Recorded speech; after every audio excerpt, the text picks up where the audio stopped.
నమస్తే మూడాఫ్ అందరకు స్వాగతం. మాజీ మంత్రి బాలినేని శ్రీనివాసరెడ్డి పరిస్థితి ఎట్లా ఉందంటే త్రిశంకు స్వర్గంలో ఉన్నట్టు అయిపోయింది. అట్లా ఉట్టికి ఎక్కలేక స్వర్గానికి పోలేక మధ్యలో ఉండాలంట.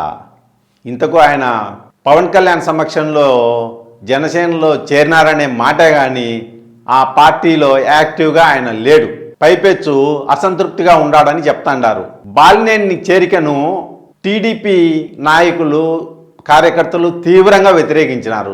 విధిలేని పరిస్థితుల్లో జనసేన కార్యకర్తలు ఆహ్వానించినారు. అది వేరే విషయం.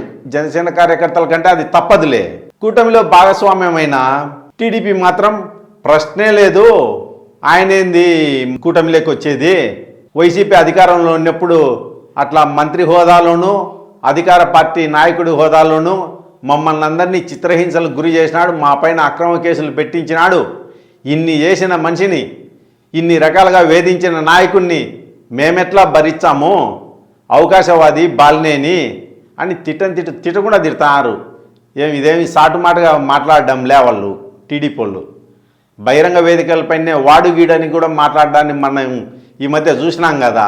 జనసేన నాయకులు కొందరైతే మా నాయకుడిని మీరు అట్లా మాట్లాడతారు, క్షమాపణ చెప్పాలనే పోయే క్షమాపణలు కొడతాం ఎక్కువ మాట్లాడితే అనే రకంగా వాళ్ళ తీరు ఉంది. పాపం ఆయన చేరి అంతా నెల 2 నెలలు కాకుండానే అసంతృప్తితో ఉన్నాడంట.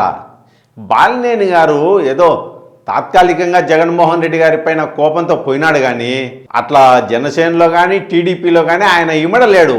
ఆయన మనస్తత్వం రీత్యా ఏంటంటే నాయకులు తనని ఎప్పుడు అంతా బుజ్జగిచ్చా ఉండాలని కోరుకునే స్వభావం ఆయనది. అట్లటోడు జనసేనలో ఉంటాడా? మరి ముఖ్యంగా పవన్ కళ్యాణ్ వైఖరి ఎట్లాంటిది? నువ్వు ఉంటే ఉండు, పోతే పో. ఆయన బహిరంగ సభల్లో కూడా ఇదే విషయాన్ని తన పార్టీ నాయకులకు చెప్పినాడు కదా. మీరు మా పొత్తును వ్యతిరేకించే వాళ్ళు ఉంటే నిర్మోహమాటంగా మీరు మాకు దూరంగా పోవచ్చు అని చెప్పినాడు. ఆయనేమి మనసులో పెట్టుకొని మాట్లాడలే. ఏదైనా ఓపెనే పవన్ కళ్యాణ్ గారు.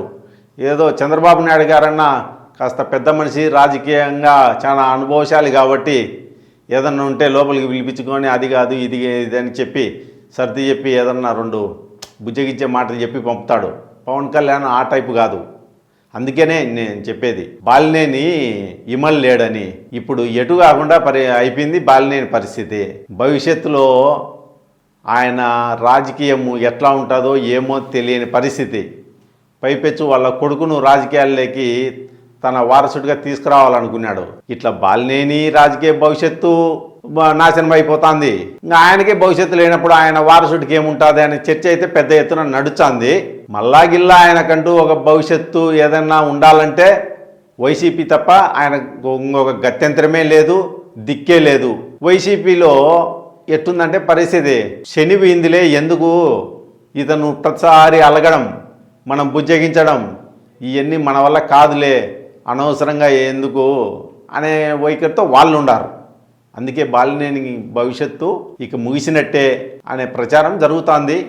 ఇంకా అన్నిటికీ కాలమే జవాబు చెప్పాల్సింది.